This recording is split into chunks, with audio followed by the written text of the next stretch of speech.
Ladies and gentlemen, the show we've all been waiting for, Paranormal Buzz Radio is proud to present I Repeat Paranormal and Friends with your hosts, Kim Purvis and Allison Robinson.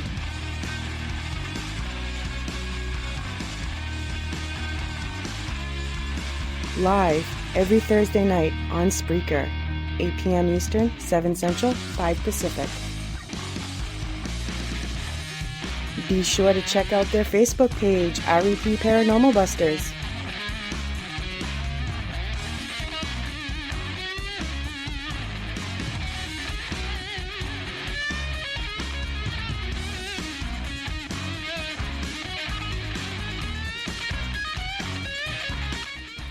The views and opinions expressed in this podcast by the host or the guest do not necessarily reflect the views of Paranormal Buzz Radio or its sponsors. Use of any material produced by Paranormal Buzz Radio without express written consent is strictly prohibited. For information on everything Paranormal Buzz Radio has to offer, visit our website, paranormalbuzzradio.com. Like us on Facebook, follow us on Twitter and Instagram. Listener discretion is advised.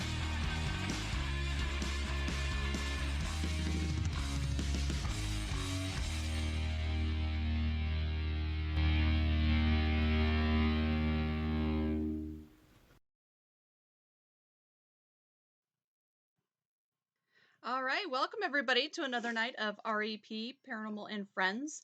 We have a special guest for you tonight who is a part of many different organizations. We have OPUS, we have the AERC. So welcome Velez to the show, who's going to be kind of discussing these organizations and what they do. So welcome. Yes, absolutely, absolutely. This seems like a very interesting topic, and when I was trying to do some research on these things, I couldn't really find them online. So, I'm ready for you to kind of tell me a little bit of insight. And how did you get involved with these organizations, and what do they do?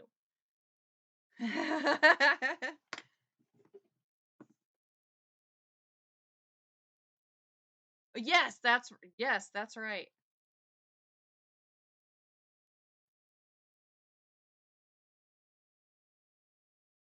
One of the world's largest UFO organizations dedicated to understanding the phenomena for the benefit of humanity.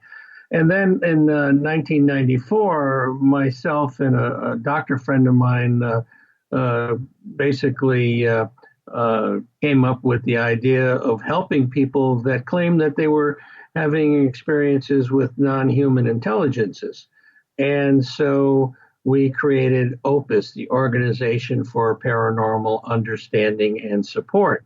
So if you Google OPUS by itself, you might not find it. But if you put in Organization for Paranormal Understanding and Support, you will find us quite prevalent. And then our website is opusnetwork.org.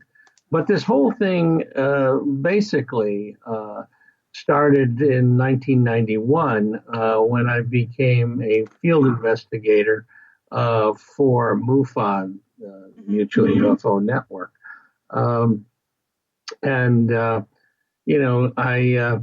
I started to investigate these cases, and almost without exception, they turned out to be cases that involved not only sightings of UFOs, but people claiming to have had contact with aliens. And these people asked me if I knew of other people having similar circumstances, and I said, yes, I do. So the next thing I'm doing is I'm facilitating a support group in San Jose, California. So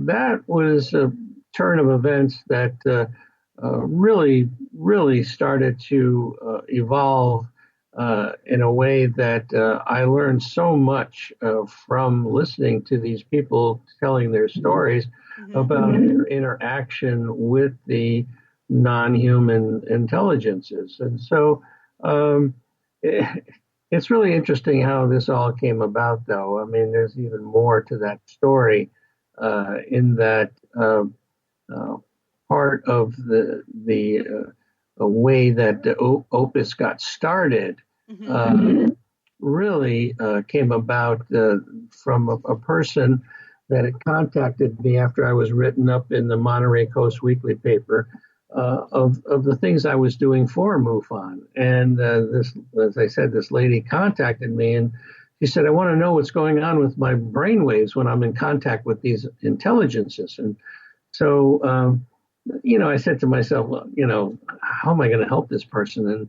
And then she said she was working with a emergency room doctor and in Carmel, California. And that got my interest because I had a doctor friend, Dr. Eugene Lipson, who was interested in contacting other doctors that were interested in the phenomena. So I called him up and I said, let's go down there and talk to this person and talk to this doctor.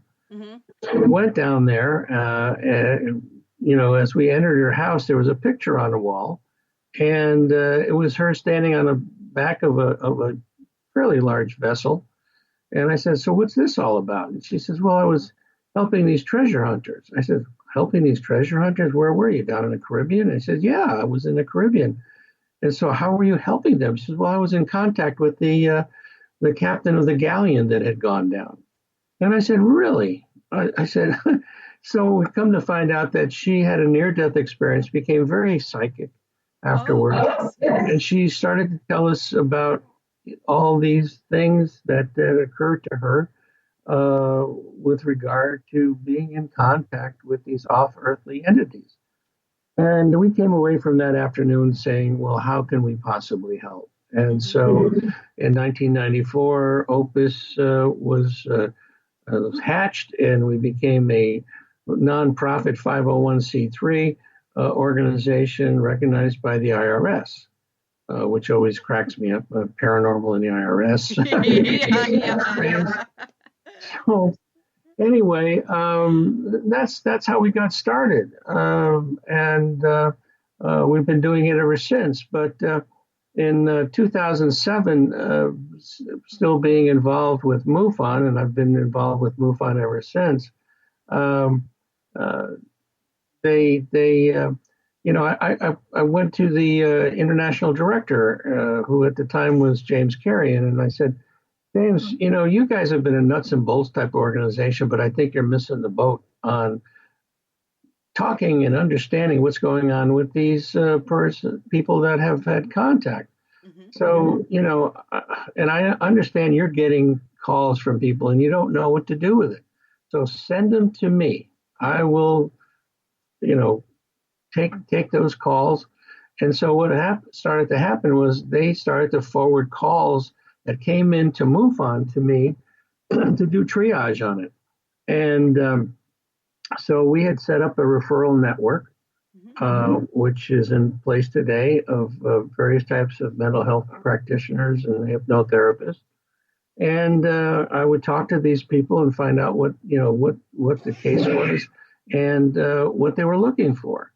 And so out of that came an organization, our organization, that has a referral network of therapists, and also an online support group, which has almost 300 people in it from around the world that are talking 24/7 to one another about their experiences, which has proved to be super beneficial to understand that these people are not alone. And the issue with these people is that 9 times out of 10, they have nobody to turn to talk to about their experiences. Because if they go to a typical psychiatrist, they start issuing prescriptions, for drugs. Right. And most of the mental health community is not aware of this phenomena. And so what really started to happen was that there was really an understanding that there is something going on. And MUFON asked me to set up a study of these people. And so we set up a study with 2 psychologists, and we took 71 people that were, who claimed that they had contacts, and 51 people that were a control group that had no contact. And we found out some really interesting things. And the interesting part of that is that in general, okay, abductees and experience profile differently than do their comparison counterparts on a number of general psychological and specific neurological variables.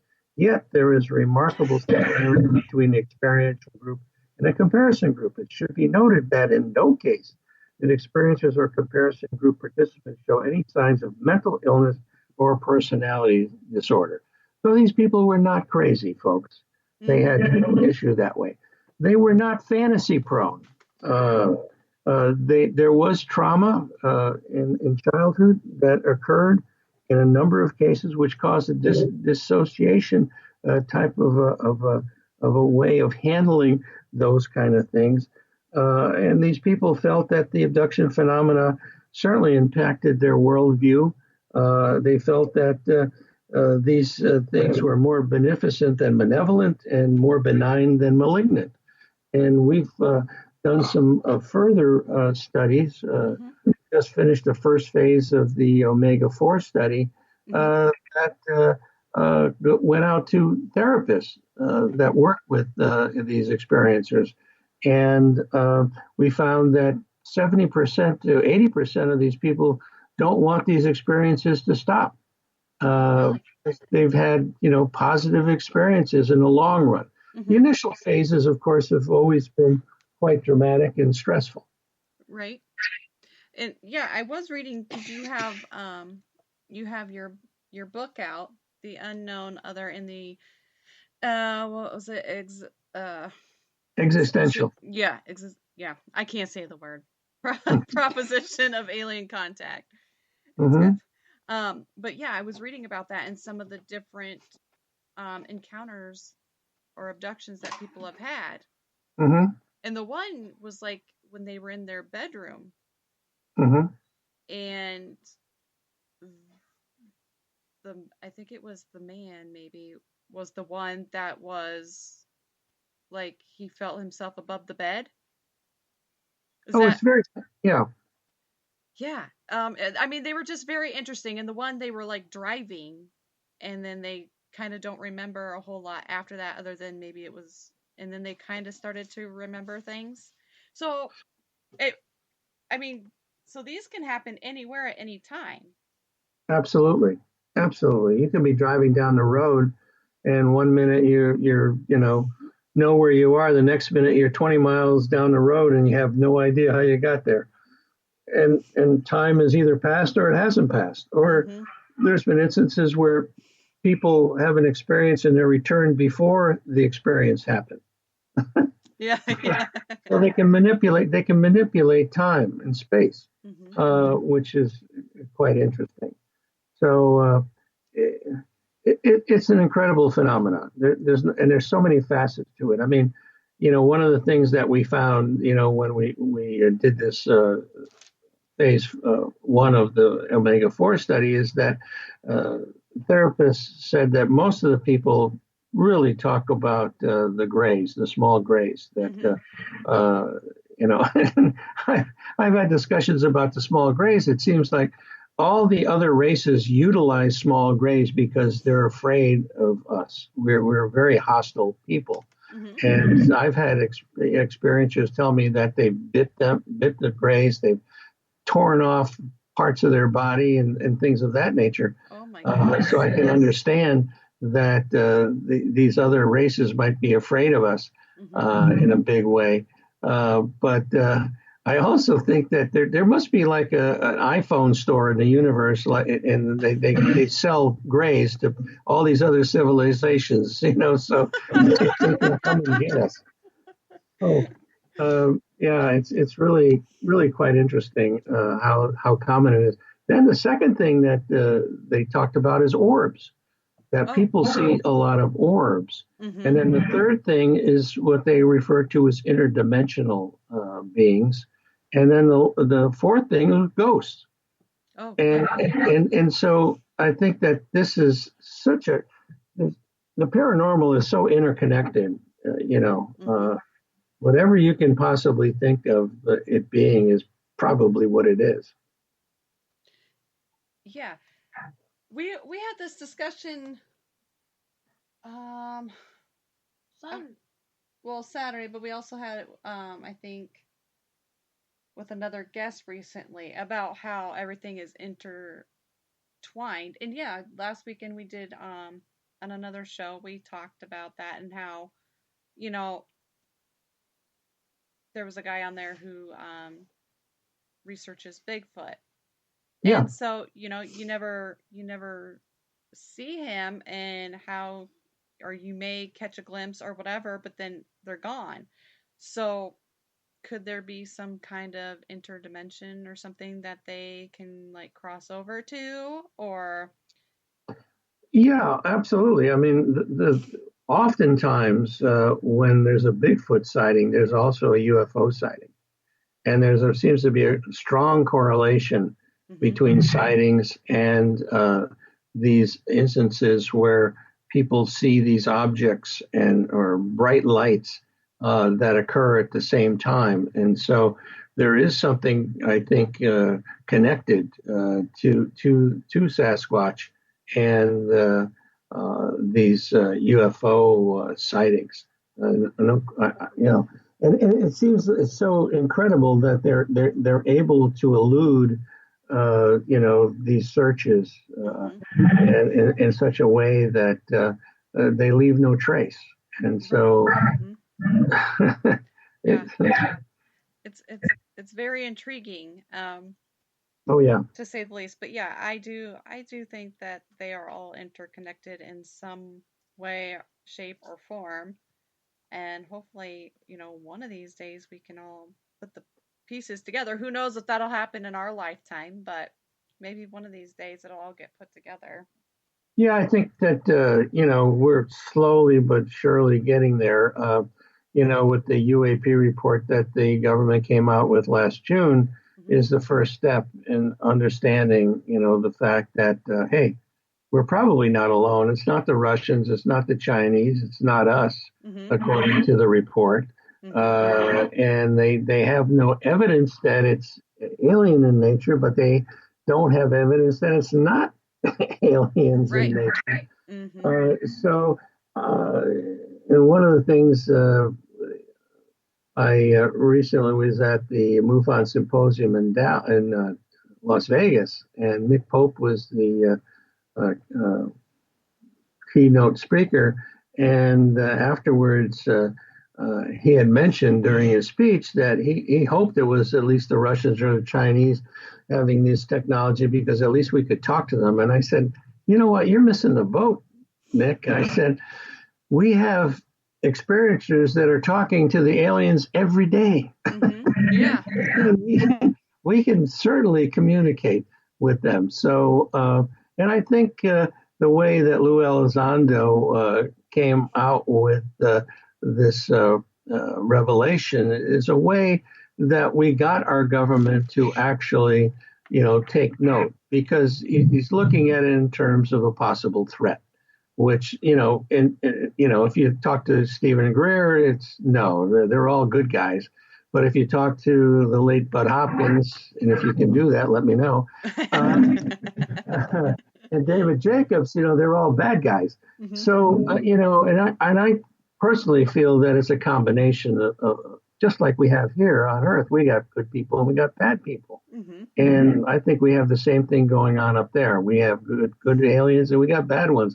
And even within the aliens, it's a species that you can have good ones and bad ones. Because I've heard stories time and time again about the reptilians that people say, oh man, they're a bad group of people. You don't want to mess with them. But then others are talking about loving relationships with them. Yes. I think you just can't make a blank, statement that says, they're good or they're bad, Right, exactly. How many species do you think there are of aliens? Oh my God. I mean, I've heard so many different numbers. I mean, the common ones you hear about are, of course, the grays, the short grays, the tall grays, the whites, the tall whites, the mantis type beings, the reptilians, the Nordics, and military type people that show up in these events, like Melinda Leslie, and her Mill Labs type of abductions. Mm-hmm. By the way, FYI, Yes. Linda Leslie is one of our advisory board members for OPUS. Oh, wow. Linda Moulton Howe is on our advisory board. Yvonne Smith is on our advisory board, and Terry Lovelace is on our advisory board. And and I've interviewed Linda Howe for our series on our website, Opus Interview Series, where I've interviewed a number of other people as well.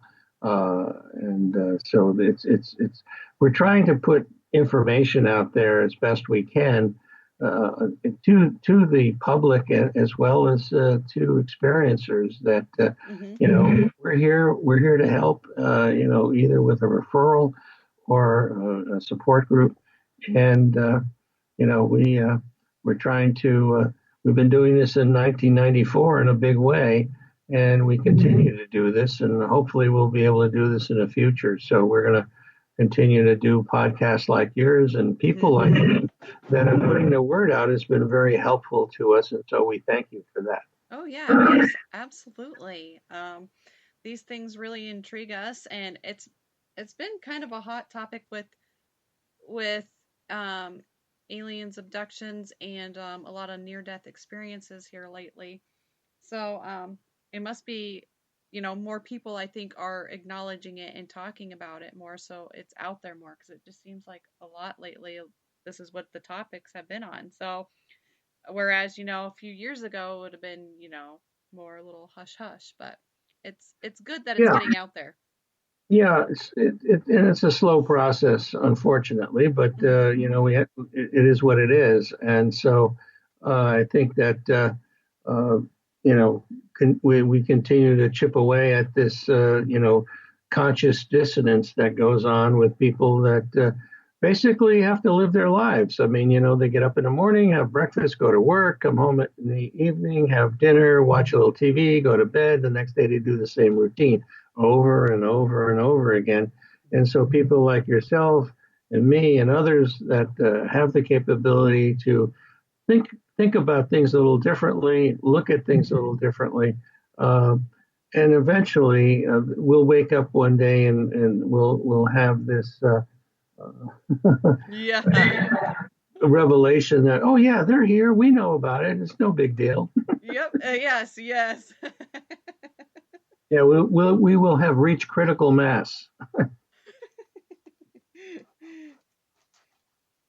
All Well, I right. mean, you take a look at the Roper poll that was done in 1992 that Hmm. Bud Hopkins and David Jacobs uh, put together with the help of Robert Bigelow, who funded it.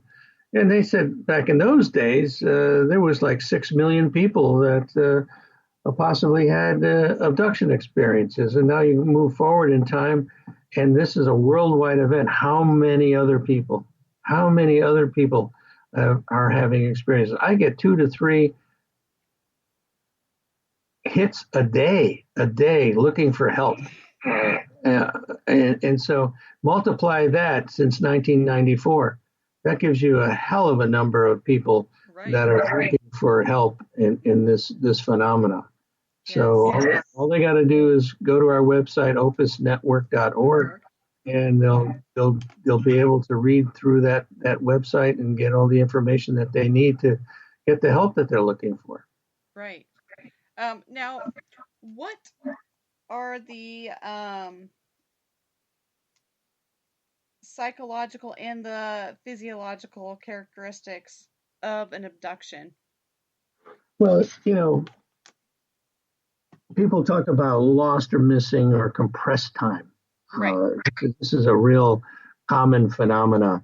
Hearing audible tones before contact, or a sudden abnormal silence before feeling a presence.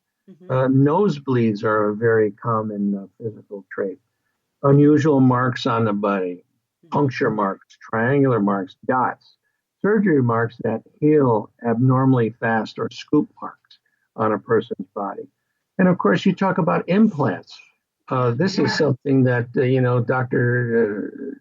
Lear, Roger Lear, had done a lot of work on, and those things are just remarkable. The findings that he had. Let me just Yeah. read some of those to you. This is Yes, fascinating. please do. So there's no inflammatory rejection reaction by the body to these foreign objects, which right away is a signal that, wow, that's very unusual. No visible portal of entry. Collections of specialized nerve endings surrounding the object. An outer coating of ceramic biological material.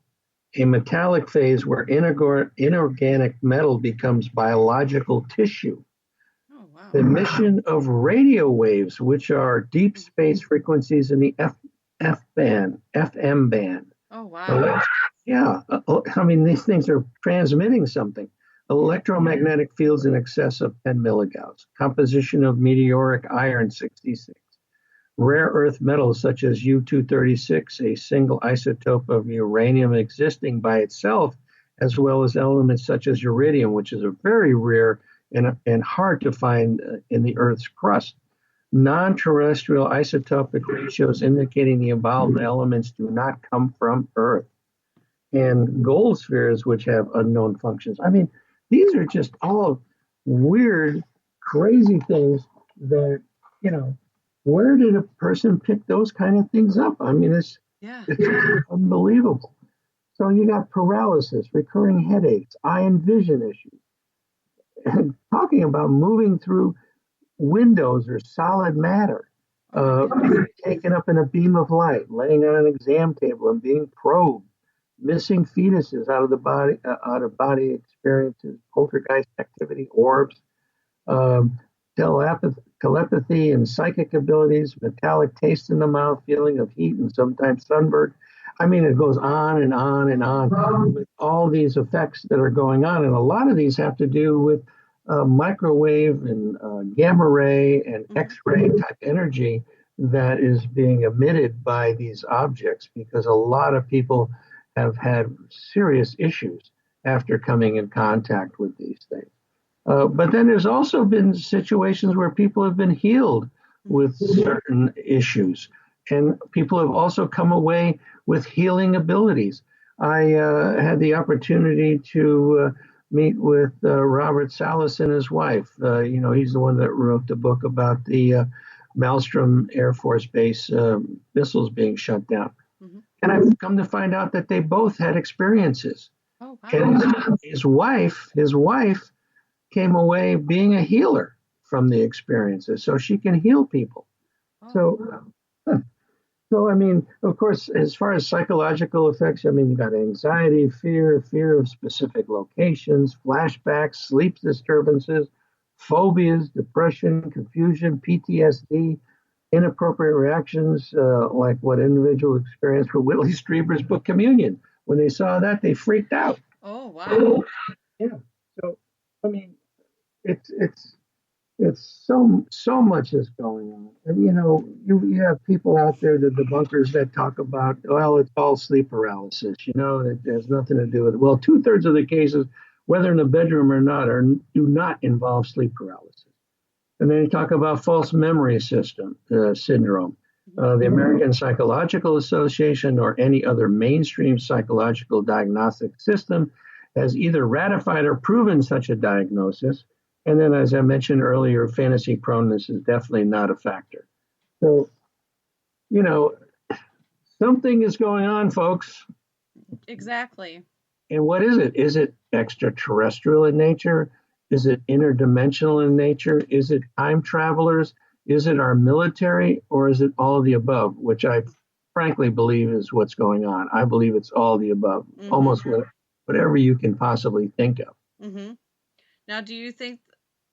So, one of our guests believes that maybe the government has had contact with aliens and maybe they know about the technology that they have. Do you have any? Well, I firmly believe that our government knows a hell of a lot more than what they're leading us to believe.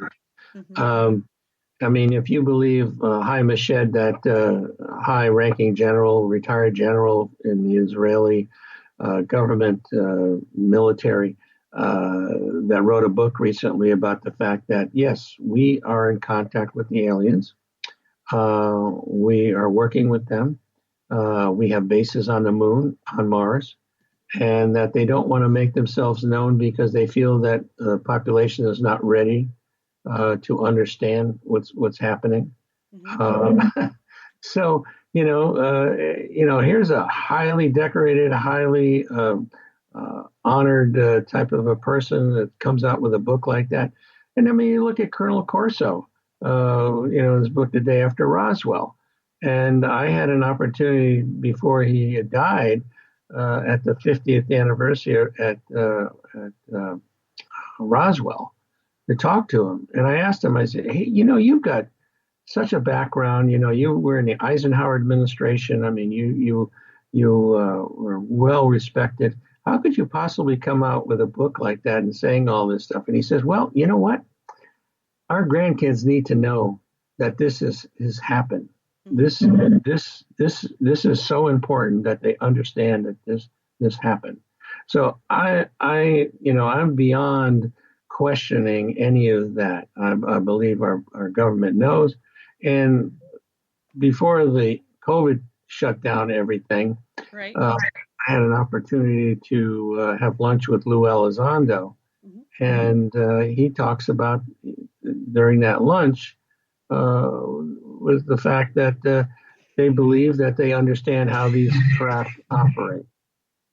So if that's the case, and he's talking about things like that, I think that for sure, the quote unquote military industrial complex, which is outside government purview, is definitely knows a hell of a lot. And if you believe the story about the gentleman from Lockheed that said, we have a way to take ET home. There you have it. Yep, exactly. I agree. I think they know more than what they lead on, but maybe eventually it'll all come out. Hopefully. You had talked about, I'm going to kind of step it back a little bit. You had mentioned omega-4. Now there's an omega-3 too. Can you kind of elaborate on what that entails? Yeah, well, the omega-3. Yeah, I kind of quickly ran through it. Was this study that we did with 71 people that felt that they had contact with extraterrestrials, and 51 people that were control group. And this was funded by MUFON. This is back in 2007. And so I was given the task of setting up a committee to look at that and present that at the 2009 symposium, which we did.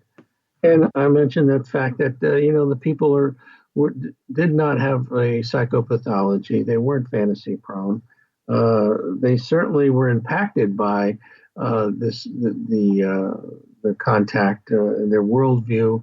One of the things that people talk about all the time after they come back is the fact that we need to be better stewards of the planet. We need to, be concerned with our water, with our air, with people, being better to one another. Be more loving. These are all very positive types of things, and so. One of the things we found, however, was that there was differences in the temporal and limbic system activity that the experiencers had versus the control group. And so that's something that, people like Gary Nolan from Stanford University and Kit Green have talked about with the area of the connection between the caudate and the putamen area in the brain, where people that have more connections in that area seem to be more psychic. And so is that something that has been created, eons ago by the aliens, manipulating our DNA?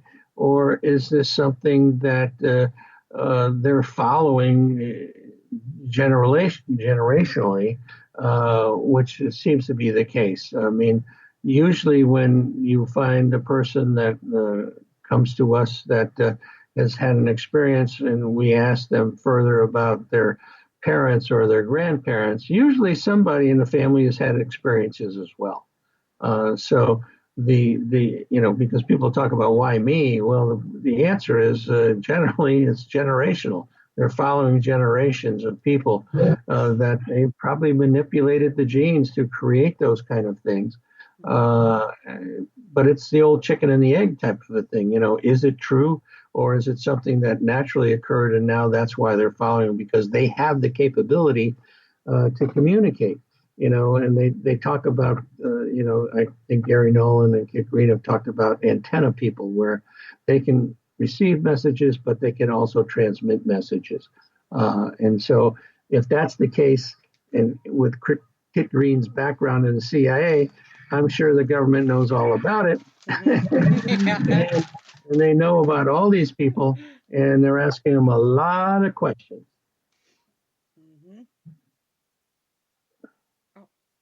I think I saw a question in chat here. Let's see. Got to go back a little bit. Yes, we do have a question in chat. They want to know, do the aliens come in and wipe our minds so we don't remember? Well, it seems to be the case in a lot of cases that people who have had experiences, people do remember consciously. There are people that have, understand what occurred, but a lot of instances it seems that they have issues with remembering things. So is it because of the trauma that's involved, and so naturally they're blocking it out, or is this something that the entities have created in these people? But through hypnosis with a certified hypnotherapist, a lot of times these people can bring up this information. Again, it's very difficult to say, whether or not they have done this purposely, or is this something that because it was so traumatic at the time that people block it out. It's like, people that have accidents. I remember when I was 11 years old, I flipped over my bike and landed on my head, and I totally blacked out and didn't remember a damn thing about the accident, So, the human body has a way of protecting you, from trauma. So, but that's a good question.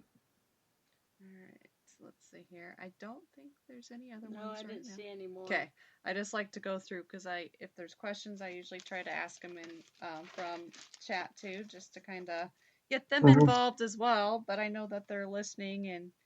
Sure. One thing that I would like to put out there is that if anybody knows a good certified hypnotherapist or a psychologist or a psychiatrist even familiar with the topic, we would like to know who they are, especially in Iowa, because we don't have anybody in Iowa that we can refer people to. Yeah. So if you guys know of anybody with those kind of credentials, we would certainly love to get their contact information and send people to them, because we do get people calling us from Kansas, Iowa, the heart of America, even. Yeah, I will definitely have to do some research and things, or I'm sure we'll get a message or something from somebody listening that may know somebody, and if we do, I'll pass it on to you, so that way. Yeah. What's important is that they're familiar with the subject matter. The last thing we want to do is send somebody to a therapist that has no background in this whatsoever, and they do not empathize with the person, or basically say, "Ooh, yeah, you're cuckoo." Yeah, that's the last thing we want to do. Yep. Yeah, because they think a lot of times maybe, a lot of people go to these people, but maybe they just think, that they're crazy, and they put them on a bunch of medications for something that's not really Right. Yeah. What And, with regard to a psychiatrist, certainly they have the ability to do something like that. And that's the last thing we really want to do. We want right. to have somebody, first of all, take care of the stress that this person is having, be empathetic to that person, and certainly then, try to help them uncover these memories that have been suppressed. Hmm. But we Absolutely. also caution people that want to have hypnotherapy is that, hey, you better be sure that you want to do that because, once the toothpaste is out of the tube, it's hard to put it Put it back back in. in. That's right. And you may not want to know, you may be freaked out by what you hear. Hmm. So, yeah, it's kind of a difficult question that, we people have to, answer to themselves. Hmm. But there are people that, have gone through this process and then eventually they say, that's it. I don't care. I got to find out what happened. Hmm. Exactly. Come hell or high water, as Or- they say. That's right. Yes. Now, do you have anything else in the works right now? Any other projects or anything that you're working on or? Well, I think the thing that we're going to do, as I mentioned, is that we're starting to put together the second phase of the Omega-4 study, which is going out to the clients of these therapists that we've contacted. Mm. And so to get the feedback from those people, we're going to be doing the MUFON Symposium in Denver this year in July. So we'll have a table in the exhibitor area. And last year in Vegas, I actually presented to an experiencer group, what we do and things of that nature, and giving them opportunities to talk about their experiences and trying to answer their questions as best we can. It's it's an amazing phenomenon. There's no question about it. And of course, the book that we have, the Unknown Other, the Existential Proposition of Alien Contact, is out there on Amazon. You can also see it on our website. There's a picture of the book right on the homepage, and you just click on that, and it'll take you right to Amazon. Son? But we also have recommended reading, where we have a whole lot of other books Okay. that we recommend. And if you click on any of those, we're an Amazon affiliate, so we get a commission for any books that are sold Okay. through there. For us, it's that's how we make some money. Yes. Not a lot of money, but we're a nonprofit, so it's tax deductible. And so we hope that people will go to the website opusnetwork.org and check us out and see what we can help you with if you're looking for that kind of help. But other than that, there's a lot of good information in there, especially the articles and document section where we have a lot of good articles about the phenomena, including the Omega-3 study, which is there. The whole study, 28 pages of it are there. Oh, wow. Nice. Yeah, so all kinds of really good things regarding abductions. But we're not just strictly into abductions. We have other, we talk about poltergeist activity, Kundalini awakening, spiritual awakening, and we have resources for people that are looking at those types of experiences as well. Oh, very nice. Yes, I was just going to ask you where they could find your book, which I had found it on Amazon, but I didn't know if there was anywhere else. I'm putting in our chat right now, I'm putting in the website so people can go there to check that out. Yeah, We'll also put it on all of our social media as well. So we are, by the way, thank you for reminding me, we're going to be having a presence on Instagram coming up. We are on YouTube as Opus and then separate word network, Opus and then network. Okay. There's a couple of Opus networks out there, but when you scroll down, you'll see ours right away. That's a little different than the rest of them. Okay. So where we have basically our interviews, a lot of the interviews that we've done. Oh, very nice. Okay. All right. We did have another question here before we start to kind of wrap things up. We had another question pop into chat. They want to know, can we create our own poltergeist? Can we create our own poltergeist? Mm-hmm. Well, I think that we can certainly imagine that we've created something. Mm-hmm. I had a grandson sleep over the other night, and in the morning he said, "Grandpa, I think I saw a ghost last night." I said, "Really? Where was it?" And he pointed out in the room where it was and everything like that. And as a child, I think you can create in your mind certain things that may be explainable in certain ways. With the lights reflecting, in a certain way, with a car passing or something. I guess the answer is yes, in a way. Whether or not it is a true poltergeist, that's another question. Right. Because I've heard it both ways, yeah, where, we can create our own. But I guess I haven't really experienced it to know for sure, I've tried. I'm like, come on now. Like, I'm mad. Make this thing fly off the shelf. Does it work? No. But telekinesis. Well, evidently, telekinesis is certainly something that has been documented. People being able to move things. So that power exists, seemingly. So who's to say that the power, exists or doesn't exist, that you could create some kind of entity, or bring in. And it's more like bringing in as opposed to creating. Is bringing in.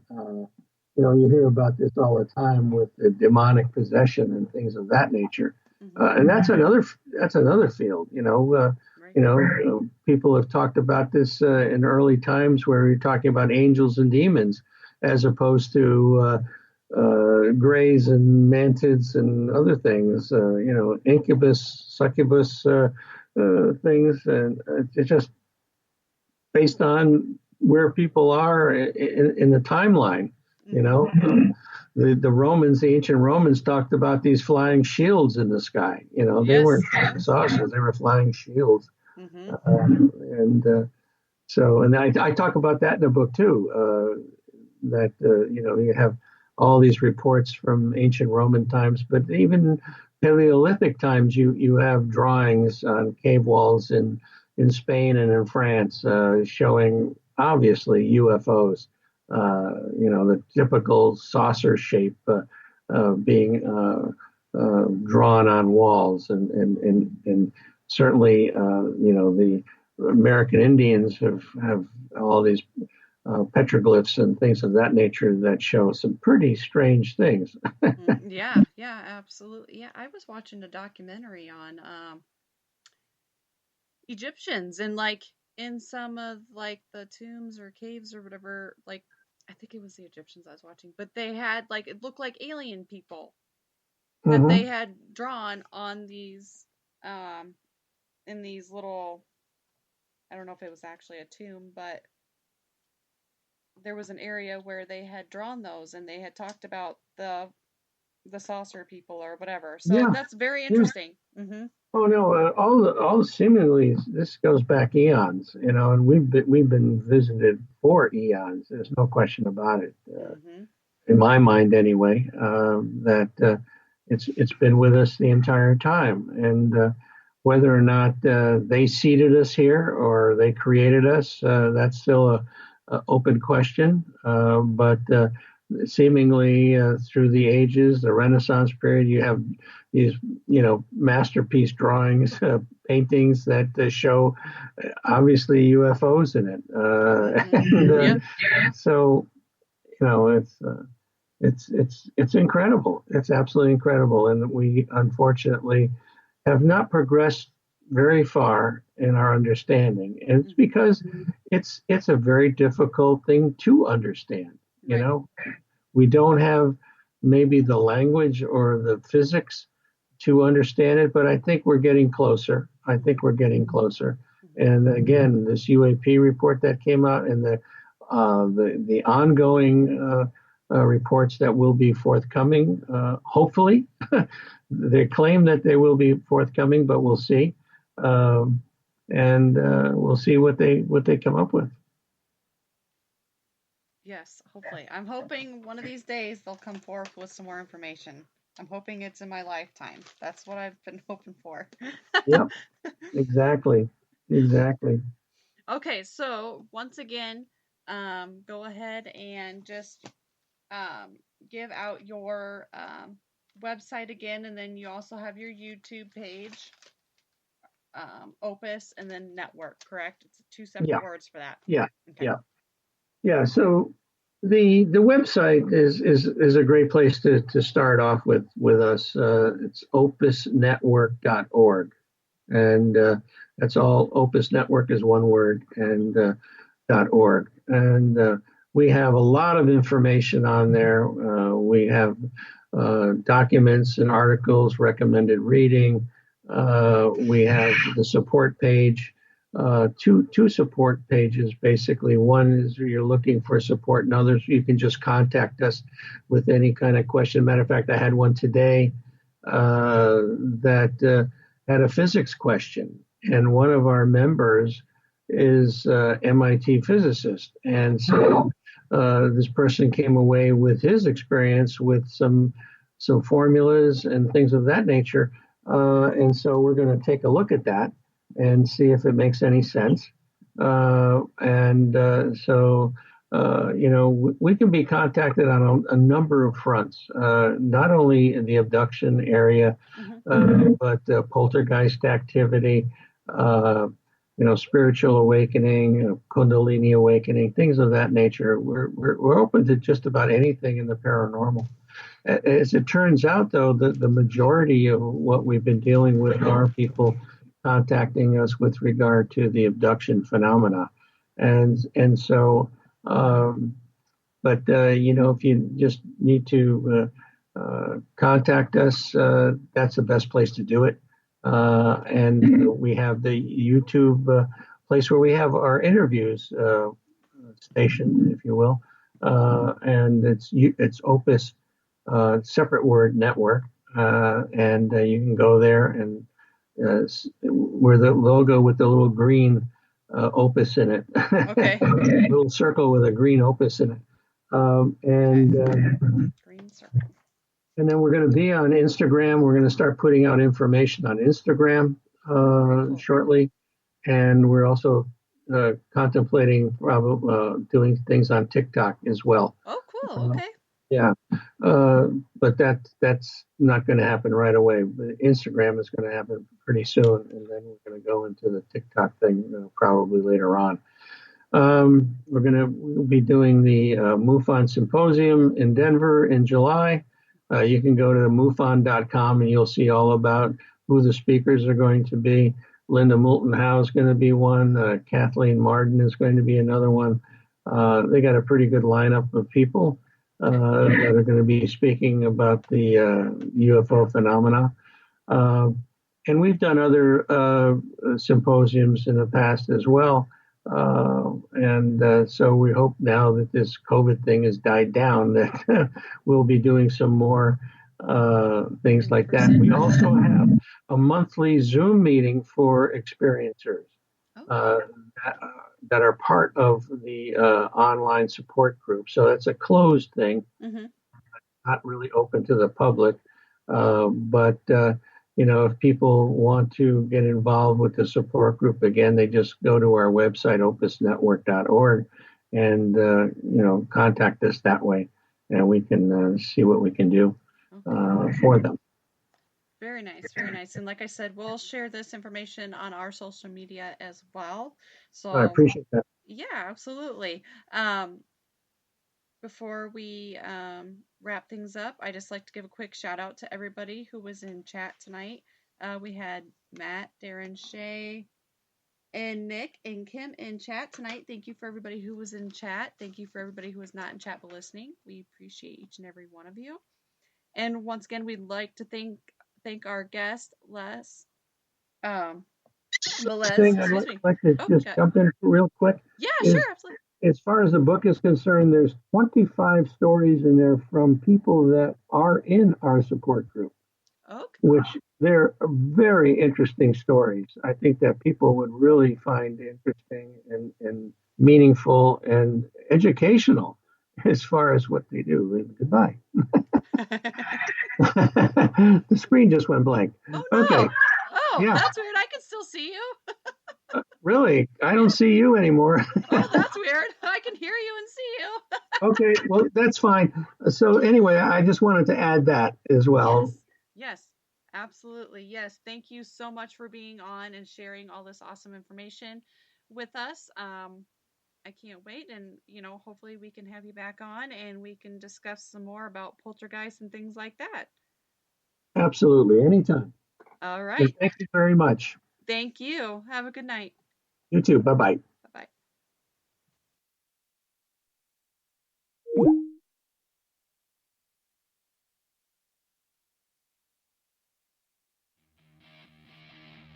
Thank you for listening to REP Paranormal and Friends. Be sure to check out Kim and Allison on Facebook at REP Paranormal Busters.